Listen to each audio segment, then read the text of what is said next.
কর্তাবাবুর যাচ্ছে হাতি, থপাস থপাস থপাস। কলার খোসায় পা পড়তেই মাঝ রাস্তায় ধপাস। এই রাম সিং, ওঠাও হাতি, চেঁচিয়ে বলেন কর্তা। ভুঁড়ি নিয়ে সিংজি বলে, হাতি কমে ডরতা। আমল যা, তাই বলে কি হাতি আমার শুয়ে থাকবে পড়ে?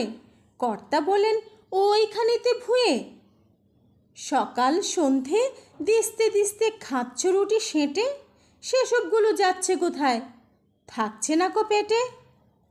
ভুঁড়ির বহর 3 মণ টাক, কুস্তিও তো করো। বাচ্চা হাতে তুলতে এখন কাঁপছ থরো থরো।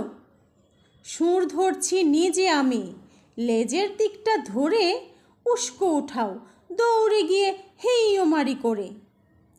এই কায়দায় উঠল হাতি অর্ধেকটা শেষে, পিছলে আবার শুয়ে পড়ল রাম সিংকে ঠেসে। হাতিকুলে মাটির উপর রাম সিং দুম পটাশ, সঙ্গে সঙ্গে ধুম্ব ভরি ভটাং করে ফট্টাস।